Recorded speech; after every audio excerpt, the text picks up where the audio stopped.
Que la paix de Dieu soit avec tout un chacun. Nous bénissons Dieu pour l'opportunité que le Seigneur nous offre pour pouvoir intervenir sur ces sujets aussi intéressants, parce que lorsque nous nous sommes mis à méditer, nous avions compris que c'est un sujet très intéressant et merveilleux. Alors, comme promis, nous allons prendre probablement, si le Seigneur nous prête vie, 1 heure, mais à raison de 5 minutes, pour pouvoir finir notre intervention en une seule fois et permettre aux autres de pouvoir intervenir. C'est le vôtre, le docteur Adélard Ndaye. Nous allons d'abord lire l'Écriture, ensuite nous allons prier le Seigneur. Nous lisons Proverbe chapitre 20, le verset 14. « Mauvais, mauvais, dit l'acheteur, et s'en allant, il se félicite. » Que la paix de Dieu soit avec vous. Nous disons merci à Dieu pour ce temps que nous voulons partager la parole. Nous lui demandons d'être notre source d'inspiration. Et en toute humilité, nous lui prions de ne pas tenir compte de nos fautes, de ne pas tenir compte de nos inconduites, nos écarts, qui se souviennent de l'œuvre de la croix, l'œuvre au travers de laquelle il s'est donné en sacrifice pour que nous puissions avoir la vie. Ainsi, Éternel Dieu, ouvre notre intelligence pour saisir la pensée de ce que nous allons devoir partager. Nous te l'avions ainsi demandé au nom de Jésus, notre Seigneur et notre Sauveur. Amen. Voilà, que la paix de Dieu soit avec vous. Ça, c'est le sage Salomon qui parle. Et nous savons que le sage Salomon, dans les livres des Proverbes, il est très énigmatique. C'est pourquoi, quand on voudrait les sonder, il faudrait de l'intelligence et de la sagesse pour comprendre qu'est-ce qu'il voulait dire en cela. Il est donc important d'abord de retenir qu'il y a 2 temps qu'il considère comme étant mauvais et mauvais. Et ensuite, il y a la pensée de celui qui achète. Et alors, pour qu'il achète, il faut qu'il y ait un produit. Et ensuite, après avoir dit mauvais, mauvais, l'acheteur, il va s'en aller en se félicitant d'avoir réussi son coup. Que la paix de Dieu soit avec vous. Donc, ici, il est d'abord important de comprendre que ces proverbes, cette expression énigmatique, est une expression de celui qui veut acheter. Et celui qui veut acheter, il connaît la valeur de ce qu'il veut acheter, mais il s'arrange pour que le vendeur ne puisse pas s'en rendre compte. Alors, pour que le vendeur ne puisse pas s'en rendre compte, il commence par dire que la chose est mauvaise. Mais tout en sachant parfaitement bien que la chose qu'il est en train de déclarer que c'est mauvais a une valeur. Voilà, c'est de cela qu'il est question. C'est pourquoi je voudrais d'abord cerner cette problématique pour que la compréhension soit facile lorsque nous avançons. Ok? C'est une expression qu'un acheteur utilise pour minimiser le produit qu'il voudrait acheter auprès du vendeur, tout en sachant parfaitement bien que ce qu'il voudrait acheter a beaucoup de valeur. Ce qu'il voudrait acheter est quelque chose d'extrêmement cher, quelque chose d'extrêmement précieux, mais dans l'apparence, dans la manière dont la chose est présentée comme étant mauvaise. Et l'acheteur va donc commencer par le minimiser en disant mauvais, mauvais. Mais regardez, après avoir dit mauvais, mauvais, il doit s'en aller en se félicitant. Il se félicite d'avoir fait quoi? D'avoir acheté ce qui était mauvais. Maintenant, sont dans les Écritures. Que la paix de Dieu soit avec vous. Bon, que la paix de Dieu nous comble. Nous voudrons examiner ces textes-là à la manière des Écritures, selon la pensée de l'Écriture. J'ai béni le bien-aimé le docteur David Lissenja pour son intervention. Et comme moi, je crois que la même écriture peut dégager plusieurs pensées. Hein? Donc, comme j'ai toujours dit, la même réalité peut dégager plusieurs ombres. Ceci est très important. Donc, si nous disons que Jésus est Jésus de Nazareth, nous n'avions pas contredit l'Écriture. Si nous disons qu'il est de Bethléem, nous n'avons pas contredit l'Écriture. Si nous disons qu'il est de Juda, nous n'avons pas non plus contredit l'Écriture. Et si nous disons qu'il est sacrificateur, nous n'avons pas contredit l'Écriture. Donc, tout n'est question que de l'ombre en fonction du déplacement du soleil qui frappe un corps. Voilà pourquoi je voudrais d'abord commencer par définir qu'est-ce que Salomon entend par mauvais. J'ai défini d'abord qu'est-ce que c'est ce qui est mauvais. Après avoir défini ce qui est mauvais, je dirais pourquoi mauvais 2 fois. Et ensuite, je prendrai la pensée de l'acheteur et de la manière dont il s'est félicité. Alors, comme dans mes habitudes, j'ai toujours cru que rentrer au commencement est la meilleure chose. Parce que c'est dans le jardin qu'on a la capacité de bien voir la manière dont le Seigneur a posé les choses, la manière dont le Seigneur nous a amenés à comprendre ces choses. Alors, je voudrais rentrer dans le jardin. L'Écriture dit que le Seigneur, après avoir créé l'homme, il le plaça dans le jardin. Une fois que l'homme est placé dans le jardin, le Seigneur va donc dire à l'homme de manger tous les fruits des arbres qui sont dans le jardin, excepté l'arbre de la connaissance du bien et du mal. Il s'est fait malheureusement, après un temps, l'homme finira par manger l'arbre de la connaissance du bien et du mal. Une fois qu'il mange l'arbre de la connaissance du bien et du mal, alors l'homme tombe dans le péché. C'est important de retenir cela. Une fois que l'homme tombe dans le péché, l'homme qui était dans la sainteté, l'homme qui était dans la perfection, l'homme qui marchait selon la voie de Dieu, en péchant contre le Seigneur, l'homme devient ce que l'on dit, l'homme va sentir mauvais. C'est comme ça que j'explique.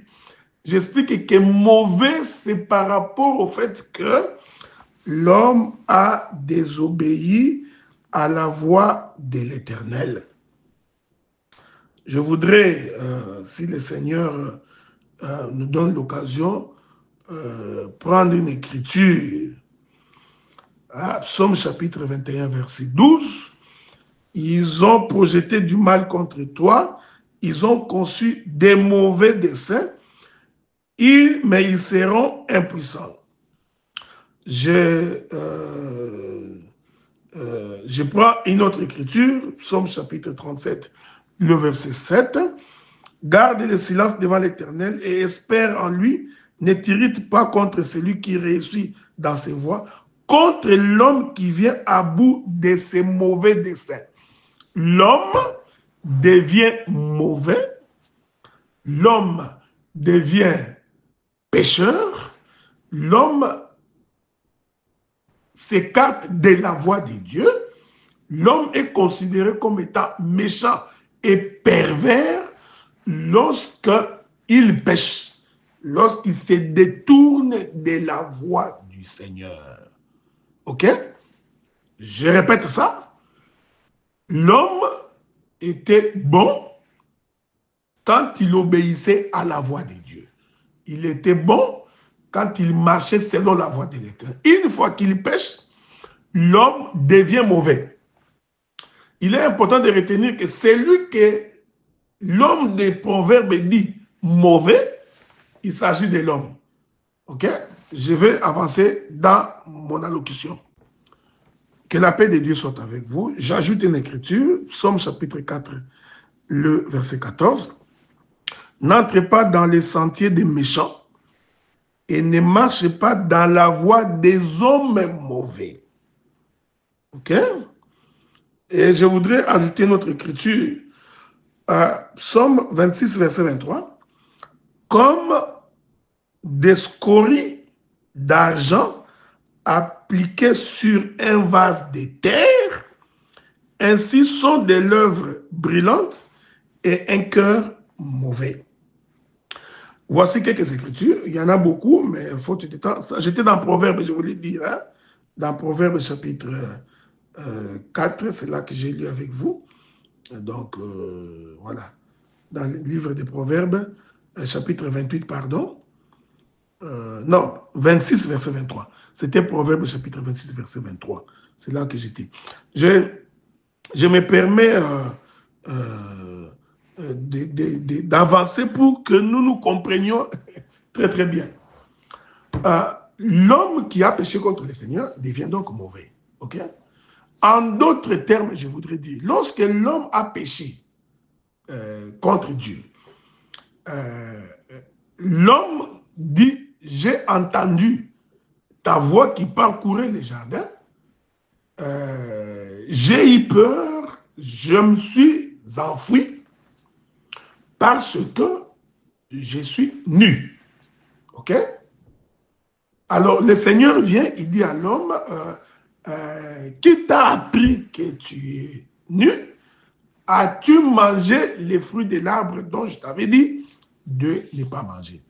En d'autres termes, l'homme en devenant nu s'est senti mauvais devant le Seigneur. Je voudrais dire ça dans un autre langage. La nudité de l'homme fait en sorte que l'homme devient mauvais devant le Seigneur. Et lorsqu'il devient mauvais devant le Seigneur, spirituellement, il est obligé de fuir. Ok? Ce qui est mauvais, c'est ce que Dieu n'agrée pas. C'est pourquoi les livres des Hébreux attestent que il faut que l'on présente devant le Seigneur un sacrifice agréable d'une bonne odeur devant le Seigneur. Lorsque le sacrifice est de mauvaise odeur, ces sacrifices-là, Dieu ne peut pas l'agréer. Hein? Nous pouvons dire en d'autres termes, tous les sacrifices consumés par le feu dans l'Ancien Testament ou dans l'Ancienne Alliance étaient des sacrifices de mauvaise odeur. Pourquoi? Parce que Dieu ne les avait jamais agréés, selon le livre des Hébreux, dans son chapitre 10. Tu n'as voulu ni sacrifice ni holocauste, ok? Tu ne les as pas agréés, c'est pourquoi tu m'as fait un corps. Donc, tous les sacrifices de l'Ancien Testament, qui en réalité n'ôtaient pas les péchés, couvraient les péchés, étaient considérés comme étant des sacrifices de mauvaise odeur. Donc, ce qui est mauvais, c'est ce qui est lié dans le péché. Ainsi, cet Adam-là qui a péché contre Dieu devient donc l'homme mauvais.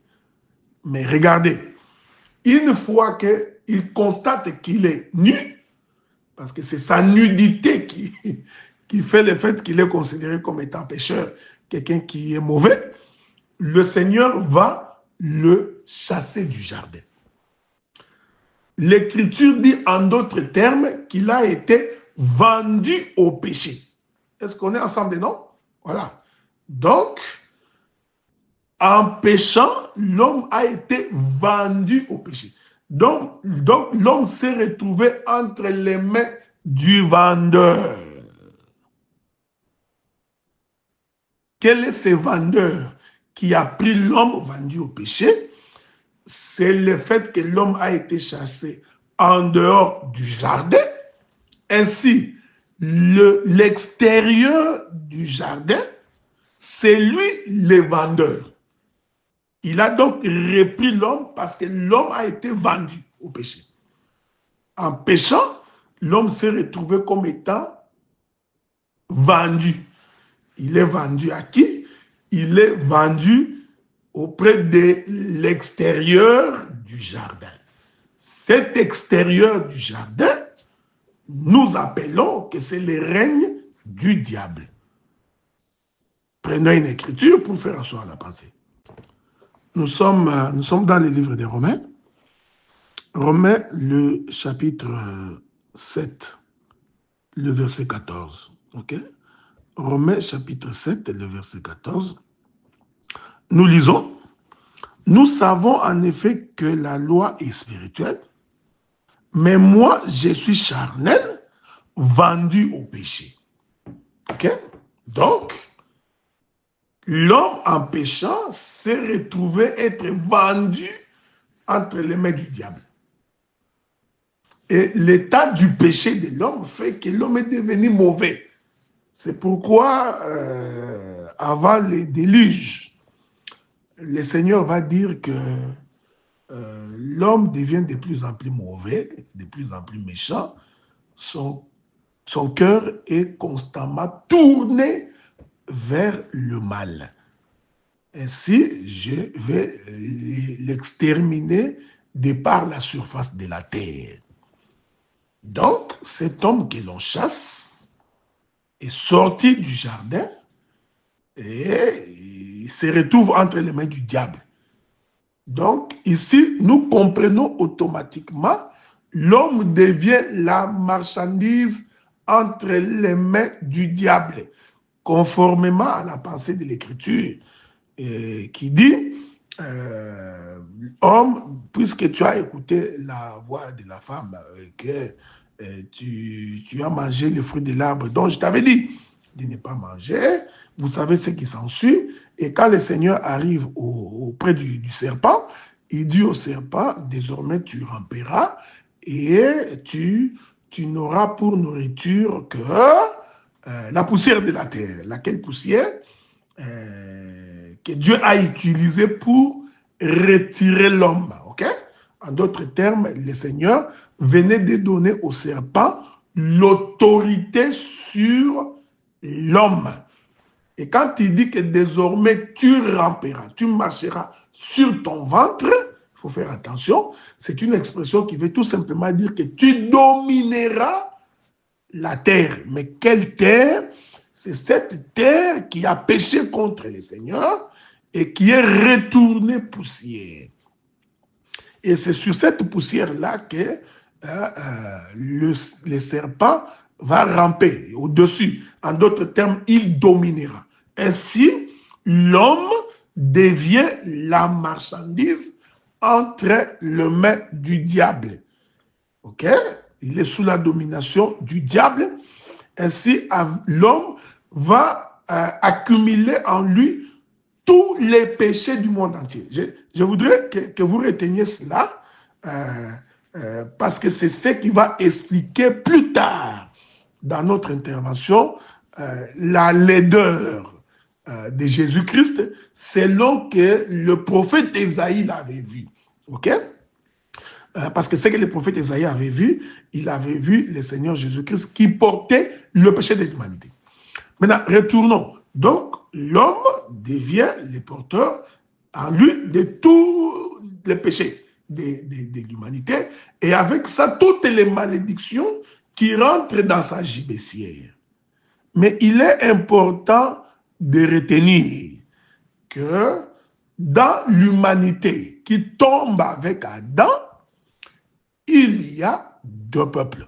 Selon le plan de la rédemption du Seigneur.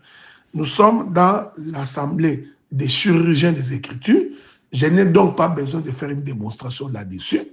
Donc, vous savez que dans le plan de la rédemption, en ce qui concerne les saluts, Dieu sauvera deux peuples. Il y a d'abord Israël, qui est le peuple choisi par Dieu, et ensuite, il y a l'Église qui proviendrait des nations. Ok? C'est très important. Il y a d'abord Israël comme nation, et ensuite, il y a aussi l'Église, l'épouse, comme le peuple de Dieu. Pour expliquer cela, vous permettez que j'aille visiter la maison du fils premier-né de Job. Ok? Donc, nous allons visiter cela dans la maison du fils premier-né de Job. Pourquoi je vais là-bas? C'est pour expliquer pourquoi l'acheteur a dit par deux fois mauvais, mauvais. Parce que l'un des mauvais concerne la maison d'Israël et l'autre mauvais concerne l'Église qui proviendrait des nations. Mais les deux, en réalité, sont tombés dans Adam. C'est important. Ils sont devenus mauvais par Adam, ok? Alors, prenons le livre de Job. Voilà, bien aimé, que la paix de Dieu soit avec vous. Donc, nous expliquons d'abord que le mauvais ici, c'est l'homme. L'homme est devenu mauvais lorsqu'il a transgressé la loi de Dieu et que par conséquent, il a péché et l'Éternel l'a chassé du jardin. En le chassant du jardin, l'homme s'est retrouvé entre les mains du diable. Il devient donc une marchandise entre les mains du diable. Mais cet homme-là, qui est devenu marchandise entre les mains du diable, dans cet homme-là, il y a deux peuples. Je l'ai dit pour expliquer la notion de pourquoi Salomon dit mauvais, mauvais. Ok? Alors, je suis dans Job.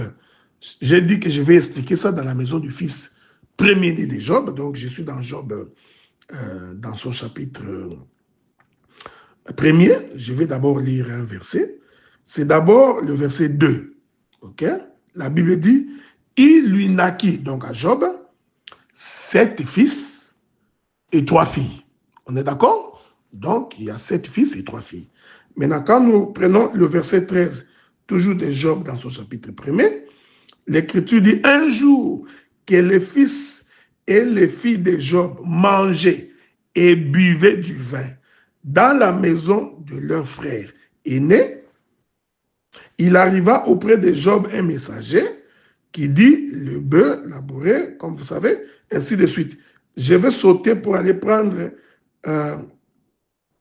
un autre verset pour pouvoir terminer mon allocution. Alors, je prends le verset 18. Il parlait encore lorsqu'un autre vint et dit, tes fils et tes filles mangeaient et buvaient du vin dans la maison de leur frère aîné, et voici un grand vent est venu de l'autre côté du désert, a frappé contre les 4 coins de la maison. Il s'est écroulé sur les jeunes gens et ils sont morts. Je me suis échappé moi seul pour t'en apporter la nouvelle. Voici. Je suis à l'aise parce que je suis dans la cour des grands. Nous sommes dans Job, il a eu 10 enfants. Mais remarquez que les 10 enfants de Job sont catégorisés en deux. Il y a 7 garçons et 3 filles.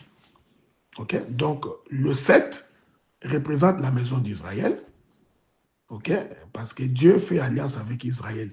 Dans le chiffre 7, ça vous savez que nous pouvons l'expliquer de plusieurs manières. C'est très important. C'est ça même la démarche de Jacob dans la maison de Laban. Okay? Ça, nous pouvons expliquer cela. C'est ça même Moïse qui rencontre les 7 filles de Jéthro. Okay? C'est l'image aussi de la maison d'Israël. Il y a les 3 filles. Okay?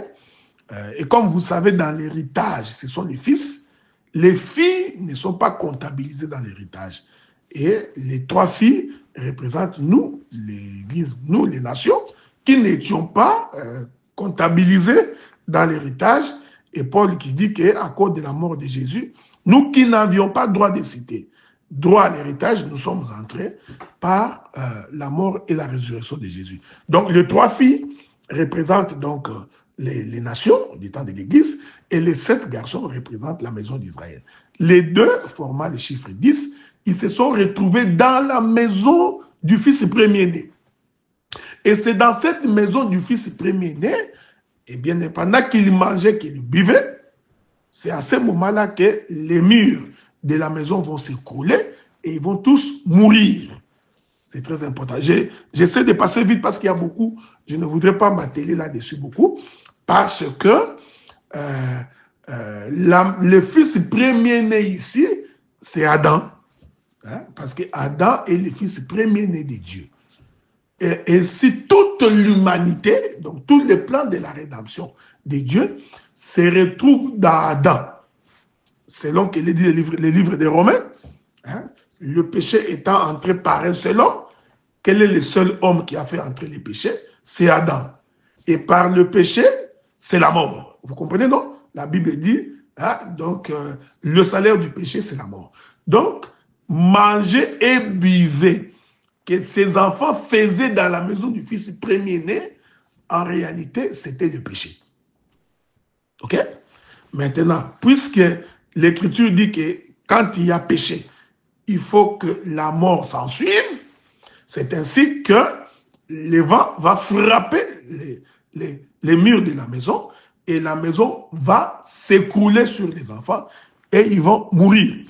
Je voudrais dire que cette chose-là, je crois que David doit l'avoir dit quelque part. Allons lire l'Écriture. Que la paix de Dieu soit avec vous. Donc, vous savez que les différents aspects que je suis en train d'évoquer ici peuvent faire l'objet de plusieurs prédications. De plusieurs prédications. Alors, je ne voudrais pas être égoïste. Donc, je me permets donc de ne pas tout servir à table. Donc, je peux servir ce que je peux, en espérant que les autres ministres de la parole viendront nous servir d'autres mets, nous permettant également de nous régaler à la table du Seigneur. Je suis dans le livre des Proverbes, chapitre 17, le verset 14. Chapitre 17, verset 14, la Bible dit ceci. Commencer une querelle, c'est ouvrir une digue. Avant que la dispute ne s'anime, retire-toi. J'aime ce que Salomon dit ici. Salomon dit, celui qui commence une querelle, c'est comme quelqu'un qui ouvre une digue. Bon, parlons clairement. Qu'est-ce que c'est la digue? La digue, c'est un pont. C'est comme une barrière que l'on met pour empêcher l'eau de déborder. On est ensemble, non? Ok. Et qu'est-ce qu'une querelle? Une querelle, c'est un conflit. C'est-à-dire que nous ne sommes pas mis d'accord sur un fait, ainsi la discussion commence, les querelles commencent. Et Salomon dit que quand ces querelles-là commencent, attention, vous venez d'ouvrir une digue, donc en d'autres termes, vous venez de briser un pont pour permettre aux eaux d'entrer, parce qu'on ne peut pas parler de la digue s'il ne s'agit pas de l'eau, parce que la digue empêche l'eau de traverser. Que la paix de Dieu soit avec vous. Vous voyez, j'ai beaucoup de choses à dire ici.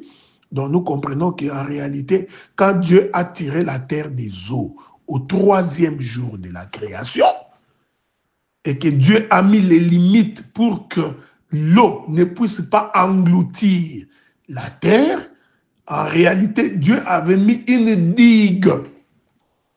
C'est important. C'est comme ça qu'il dira à Job, est-ce toi qui as mis les limites tout autour de la terre afin que les eaux ne puissent pas engloutir la terre? Vous comprenez que la terre qu'on ne peut pas engloutir, c'est l'homme. Et la digue que l'on met tout autour, c'est la loi de Dieu. Okay? Donc, c'est les recommandations du Seigneur. Ce sont les préceptes de Dieu qui constituent une digue, laquelle digue empêche que l'eau puisse entrer. Voilà pourquoi, frère bien-aimé, ministre de la parole, quand l'homme a péché, parce que la querelle a commencé quand l'homme a désobéi à ce que Dieu avait dit. Donc, il venait de rompre une alliance et il venait de commencer une querelle. Il a commencé la querelle avec Dieu. En commençant cette querelle avec Dieu, l'homme venait de rompre, de briser la digue. Une fois qu'il brise la digue, alors l'eau va pénétrer dans sa maison. En d'autres termes, il va se retrouver dans les eaux. Que la paix du Seigneur soit avec vous. Qu'il y a de belles choses à dire ici. J'ai compris que, en réalité, lorsque Dieu chasse Adam du jardin d'Éden, en fait, c'est la digue brisée. Ainsi, l'homme s'est retrouvé dans le monde. On est ensemble, non? C'est ce que je suis en train d'expliquer. Donc, l'homme se retrouve dans le monde. L'homme devient un être mauvais. Mais il se retrouve là-bas, non pas seulement lui en tant que l'homme, mais parce que dans cette humanité adamique, on va donc y retrouver à la fois la maison d'Israël et aussi l'Église. Donc, tous deux, permettez que je le dise comme ça, nous allons nous retrouver dans le monde, dans le corps d'Adam. Parce que le Seigneur, il doit venir relever Adam. C'est là où maintenant l'acheteur entre dans la danse. On est ensemble, non? Donc l'acheteur, puisque l'homme en péchant a été vendu au péché, vendu au diable, il s'est retrouvé entre les mains du vendeur. Alors il y a un problème maintenant, c'est que il faudrait que l'acheteur, qui est Dieu lui-même, puisse sortir maintenant pour venir acheter l'homme. Maintenant, quand il sort pour acheter l'homme, c'est là où ça devient intéressant. Il répète, mauvais, mauvais. On est ensemble, non? Voilà, que la paix de Dieu soit avec vous. Je disais, donc, quand l'acheteur ici, c'est Dieu, ok? Il vient devant les vendeurs. J'ai dit que les vendeurs ici, c'est le diable. Quand il arrive devant les vendeurs, il voudrait acheter l'homme. Ok? Je n'entre pas dans une autre dimension. Je ne suis pas dans la dimension des rachats. Ok? Parce que je peux être dans la dimension des rachats, c'est-à-dire acheter de nouveau. Je ne suis pas dans ça. Mais je dis d'abord par rapport au péché. Donc, le Seigneur était sorti pour venir acheter l'homme. Mais pourquoi dit-il que l'homme est mauvais? Il est dit au vendeur. Pourquoi dit-il ça au vendeur? Il faut faire très attention parce que c'est une forme de ruse prophétique. Je peux parce que généralement, la ruse a une mauvaise connotation, ok? Mais vous savez, Dieu est dans son langage. Quand nous parlons de la ruse ici, nous ne parlons pas en français. Souvenez-vous de David, hein, lorsqu'il s'est retrouvé chez les Philistins, sachant qu'on allait les tuer, il se transforme en un petit fou en faisant couler la salive sur sa barbe. Okay? C'était de la ruse, ok?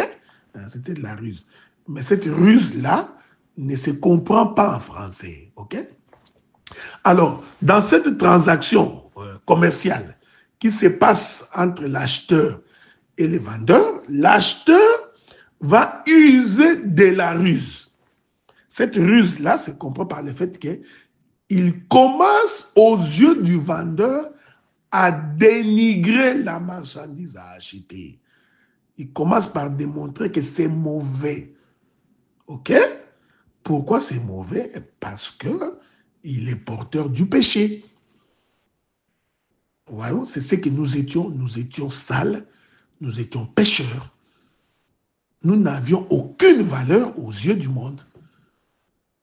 Pour Pharaon, Israël était un esclave. Pharaon ignorait que cet Israël qu'il retient dans le pays d'Égypte, c'est le peuple élu de Dieu. Voyez-vous? Voilà ça. C'est comme ça que Salomon dit mauvais, mauvais. C'est-à-dire que pour Pharaon, les Israélites ne représentent rien. Ils n'ont personne, ils n'ont aucune valeur. C'est pourquoi il pose même la question à Moïse. Il dit, qui est donc l'Éternel pour que j'obéisse à sa voix? Ok? Vous comprenez? Donc, aux yeux de Pharaon, ces peuples ne représentaient rien. Voilà pourquoi, quand le Seigneur vient pour nous racheter, il commence à démontrer qu'en fait, ce sont des pécheurs. Il ne représente rien. Je voudrais prendre une illustration au temps de Jésus. Les scribes, les pharisiens, les grands prêtres, à l'époque de Jésus, constatant que Jésus ne marchait qu'avec des prostituées, des gens de mauvaise vie, okay? Des hachés, hein, okay? Donc des voleurs. Alors ils ont dit, si cet homme était véritablement prophète, il aurait su que cette femme est une prostituée. Hein, pourquoi est-il toujours entouré des gens de mauvaise vie? Voyez-vous? Donc, que la paix de Dieu soit avec vous. Donc, ce sont des gens, quand vous regardez, vous trouvez, ils n'ont aucune valeur. Bon, je ne peux pas faire un peu de l'évangélisation parce que je suis dans l'assemblée des ministres. Donc, il y a des choses que je ne peux pas dire ici, mais que je peux me permettre de les dire à l'église parce qu'à l'église, nous parlons au peuple. Mais ici, nous parlons aux ministres. Donc, avec tous les respects, donc je préfère ne pas faire une forme d'évangélisation dans mes propos. Donc, c'est comme ça qu'il dit mauvais et mauvais. Une façon de dire qu'ils sont dans un état de péché. Donc, à tes yeux, ils ne sont pas si chers que ça. Mais Dieu savait exactement que ce qui est mauvais a de la valeur. Je vais faire une double chute libre pour expliquer cette pensée. C'est important. Je vais faire une double chute libre pour expliquer cette pensée. Voici la première chute libre que j'ai faite. Avez-vous remarqué que lorsque Dieu crée, au commencement, lorsque l'Esprit de Dieu se mouve au-dessus des eaux, la terre était sous l'eau. Mais pourtant, ce que Dieu recherchait, c'était la terre. En d'autres termes, l'homme qui a de la valeur était sous l'eau. L'eau couvrait l'homme. Donc, quand on regardait de l'extérieur, on voyait de l'eau. Cette eau-là qui représente le monde, représente la saleté, mais à l'intérieur de cette eau se trouve quelque chose d'un grand prix. Là, je continue. Je me répète parce que je répète la même chose, mais de plusieurs manières. Okay? Je suis juste en train de déplacer le soleil sur un corps pour dégager plusieurs ombres, mais pour dire la même chose en fait. Quand Dieu faisait ça, c'est pourquoi la Bible dit qu'au commencement, l'Esprit de Dieu s'est mouvé au-dessus des eaux. Ces eaux-là représentaient le monde avec toute la saleté, avec toute la mondanité qui s'y trouve. Et Dieu va dire donc à la terre de sortir des eaux. En d'autres termes, Dieu a acheté la terre qui était dans l'eau. OK? Mais quand on regardait des surfaces, on ne pouvait pas imaginer que la terre qui est sous l'eau a une valeur. Ça, c'est un premier élément. Deuxième élément pour dire la même chose. Remarquez que le Seigneur a fait en sorte que toutes les pierres précieuses soient enfouies dans la terre. Donc, quand tu touches la terre, tu vois que la terre, c'est de la poussière, c'est de la boue, c'est mauvais, c'est dégueulasse. Mais à l'intérieur de cette terre, il y a une pierre précieuse, de l'or, des diamants. Toutes les pierres précieuses sont enfouies dans la terre. Pour dire la même pensée, mauvais, mauvais. Mais en réalité, l'acheteur le faisait expressement parce qu'il va s'en aller en se félicitant. C'est-à-dire, lorsqu'il va récupérer la terre, l'homme qui a donné la terre pensera qu'il n'a acheté que la terre. Est-ce que vous comprenez ce que je dis? Non, non. Mais l'homme qui a pris la terre, dès qu'il met dans son sac, il est en train de se féliciter. Pourquoi? Parce qu'il sait qu'à l'intérieur de cette terre ici, il y a les pierres précieuses. OK? Donc, je me permets de déplacer encore l'ombre, pardon, le soleil, de quelques degrés pour que nous allions encore voir une autre ombre dans la même pensée. Dieu rassemble la poussière de la terre pour créer Adam. C'est de la terre, mes frères. C'est de la terre. C'est juste de la terre. Il rassemble la poussière de la terre. Quand on regarde, c'est de la terre. Alors, le Dieu de camouflage, il va venir souffler dans l'homme. Donc, qu'est-ce qu'il fait? Il met ce qui est précieux, c'est-à-dire son esprit dans l'homme.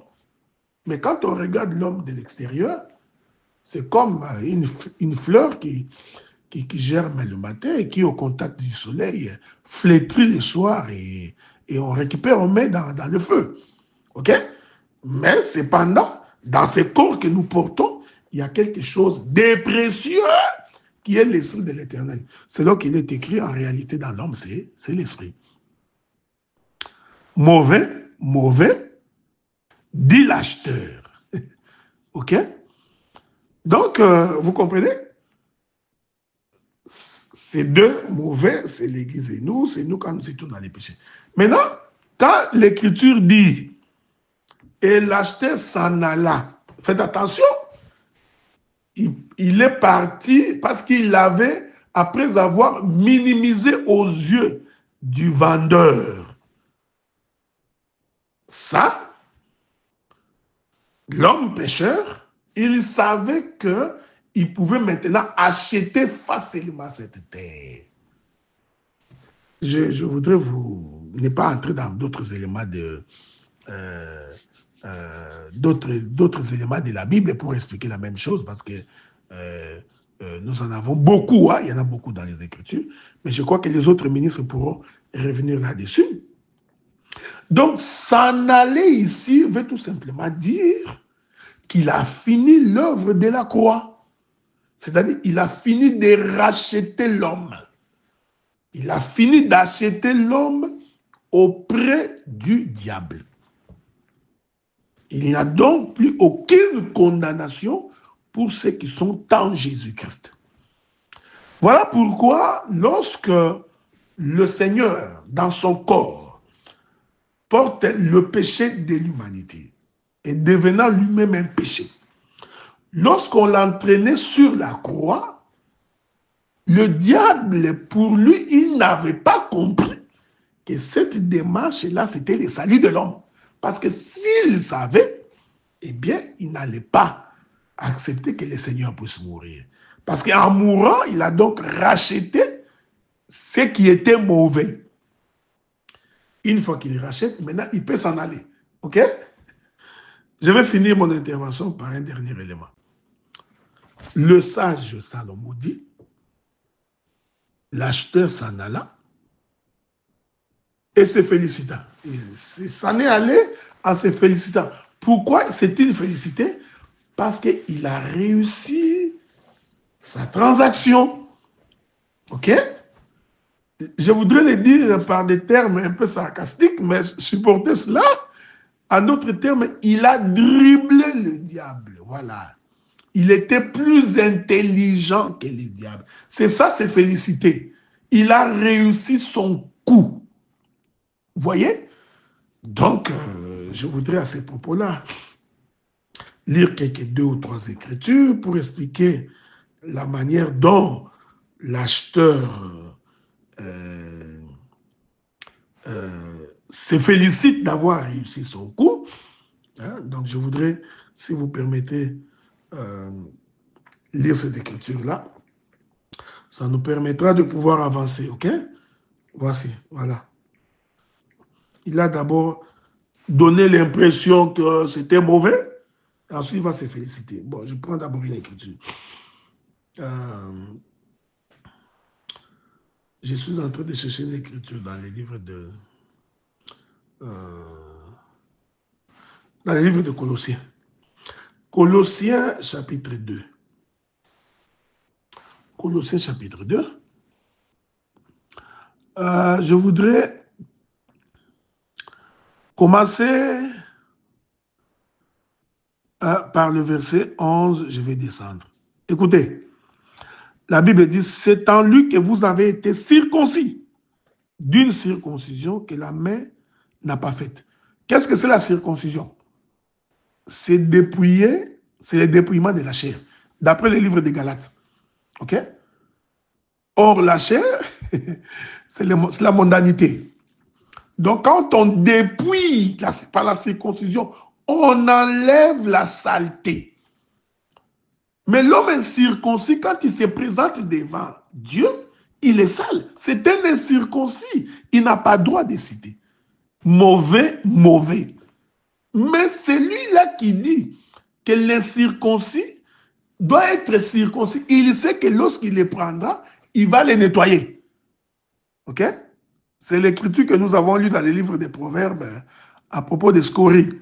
Je pourrais y revenir plus tard, peut-être dans des questions s'il y en a. Alors, il dit, c'est en lui que vous avez été circoncis, d'une circoncision que la main n'a pas faite, mais de la circoncision du Christ, voilà, qui consiste dans le dépouillement du corps de la chair. Nous manquons le temps, parce que la chair, c'est la mondanité. Hein? C'est tout ce qui est mondain, tout ce qui est... la chair, c'est les œuvres de la chair sont. Vous comprenez ça, quoi? Donc, la Bible définit ça. C'est tout ce qui est saleté. Voilà pourquoi, dans son premier parler, il commence par dire mauvais, mauvais. OK? Mais il savait qu'il va enlever cette saleté-là. Mais il n'a pas voulu dire au vendeur, si tu savais que ce que tu as dans ta main, ce que tu détiens, c'est quelque chose de précieux qui était dans le jardin, je parle d'Adam, qui était dans le jardin avant le péché. Maintenant, en péchant, il s'est couvert de la saleté. Il devient mauvais. Okay? Alors, il continue, il dit, ayant été enseveli avec lui par le baptême, vous êtes aussi ressuscités en lui, avec lui par la foi en la puissance de Dieu qui l'a ressuscité des morts. Vous qui étiez morts par vos offenses, par l'incirconcision de votre chair, il vous a rendu à la vie avec lui en nous faisant grâce pour toutes nos offenses. Il a effacé l'acte dont les ordonnances nous condamnaient, qui subsistait contre nous, et il a détruit en les clouant à la croix. Il a dépouillé les dominations, les autorités, et les a livrées publiquement en spectacle en triomphant d'elles par la foi. Voilà. Donc, c'est ça l'acheteur qui se félicite. Il se félicite pourquoi? Parce qu'il a reçu son coup. Il a réussi à racheter nous qui étions mauvais, nous qui étions pécheurs, nous qui vivions dans la mondanité, des vaines manières héritées de nos pères. Il nous a rachetés. En s'en allant, il s'est moqué du vendeur. Selon qu'il dit les livres des Romains, ô mort, où est ton aiguillon? Hein? Toi qui t'es vanté d'être fort, que tu as retenu quelqu'un en esclavagisme, donc je t'ai dribblé. Voilà. Voilà un peu la manière dont le Seigneur nous a conduits pour expliquer cette notion de mauvais dit l'acheteur. Il s'en alla et il se félicite. Se féliciter, c'est toute une gloire. On n'entre pas dans les détails, bon, parce qu'on laisse le temps aux autres. Se féliciter, c'est toute une gloire. La gloire d'avoir gagné. C'est pourquoi sur la croix, Jésus dit, Père, tout est accompli. Hein? Donc, j'ai accompli la mission d'aller racheter l'homme et de les ramener, et je suis dans la joie.